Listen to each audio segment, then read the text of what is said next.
সাংবাদিক ভাইরা, আপনারা ইতিমধ্যে অবগত হয়েছেন যে 21 তারিখ নির্বাচন চলাকালীন সময়ে আমাদের রোজ বিদ্যানিকেতনে আবু বকর সিদ্দিক নামে একজন আমাদের কর্মী ছিলেন আনারসের। তিনি বসে বসে স্লিপ দিচ্ছিলেন। পরবর্তীতে তাকে বেদর পিটায় মারধর করে এবং 22 তারিখ নির্বাচন পরবর্তী 22 তারিখ সকালে তাদের বাড়িঘরে হামলা করে এবং আমাদের যারা মা বোন আছে আপনারা ইতিমধ্যেই আপনারা দেখেছেন এবং ওনাদের বক্তব্য নিয়েছেন। একজনের পা ভেঙে ফেলেছে এবং একজনের মাথায় আঘাত করেছেন, আরও অনেকে আহত আছেন। এই বিষয়টা আপনারা নিজেরাও ছিলেন, অবগত হয়েছেন এবং আপনারা নিজেরাও স্টেটমেন্ট নিয়েছেন যে এখন তারা বাড়ি থেকে বেরোতে পারছে না, তাদের ছেলেমেয়েরা স্কুলে যেতে পারছে না এবং তারা কোনো ধরনের হাট বাজার করার জন্য তারা বাজারে যাচ্ছে না, তারা এই জায়গায় মানবতার জীবনযাপন করছে। আমি প্রশাসনকে বলবো যে সন্ত্রাসী যেই হোক, আপনারা সুষ্ঠু তদন্তের মাধ্যমে তাদের বিরুদ্ধে ব্যবস্থা নিন। ইতিমধ্যেই ওনারা একটা মামলা করেছেন এবং সেই মামলায় এখনও কেউ গ্রেপ্তার হয় নাই এবং তারা সেটা নিয়ে যারা ক্ষতিগ্রস্ত হয়েছেন, যারা আহত হয়েছেন, তারা এই বিষয়টা নিয়ে আতঙ্কে আছেন। আপনারা নিজেরাও শুনেছেন। আমরা প্রশাসনকে বলবো যে সুষ্ঠু পদক্ষেপের মাধ্যমে যারা দোষী তাদেরকে আইনের আওতায় এনে সঠিক ব্যবস্থা নেওয়ার জন্য আমি প্রশাসনকে বিনীতভাবে অনুরোধ করব।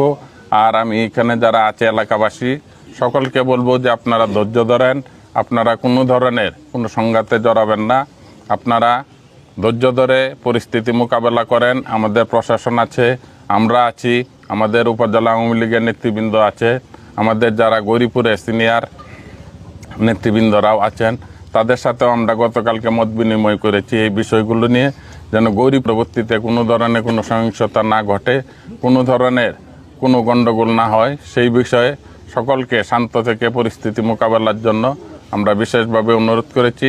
তাই সকলকে বলবো যে আগামী দিনে একটি সুন্দর সুষ্ঠু একটি উন্নত গৌরীপুর গড়ার লক্ষ্যে আপনারা সকলেই ধৈর্য সহকারে আপনারা সহযোগিতা করেন প্রশাসনকে এবং আমাদেরকে।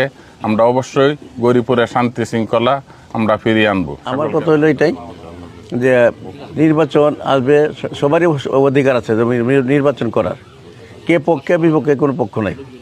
কারণ আমরা ওইভাবে নির্বাচন করতেছিলাম, তারাও করছে। এখন হঠাৎ করে একটা অনাকাঙ্ক্ষিত ঘটনা ঘটে গেছে ইলেকশনের দিন।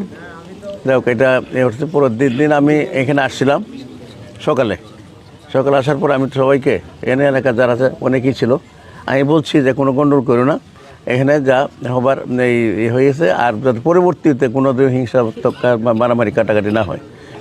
কারণ এরপরেও আমি যাওয়ার পরে এই ঘটনা ঘটে গেছে, এই ব্যাপারিতে এই অনাকাঙ্ক্ষিত ঘটনা হয়েছে। কারণ এটা আমি আমার এলাকার জনসাধারণকে বলবো যে আমরা যারা ঘটনা ঘটছে তারাও এলাকার, আমরাও এলাকার, সুতরাং এইটা নিয়ে যাতে একটা আজকে খুন খারাপই হইতো বা একটা ক্ষতি হইতো, এটা আর পাওয়া যেত না। তা আমি এইভাবে বলতেছি যে আর যাতে কোনো হিংসাত্মক মারামারি কাটাকাটি না হয়, সবাই যাতে একটু শান্ত ধৈর্য ধরেন। তো ধরে এটা প্রশাসনিকভাবে এটা আগাইতেছে। আমাদের সোমনাথবাবু উপজেলা চেয়ারম্যান উনিও বলছেন সেটা এইভাবেই অগ্রগতি হইতে থাক। আমরা সবাই শান্ত এবং এই ধৈর্য ধরার শক্তি সাহস আল্লাহ দেব।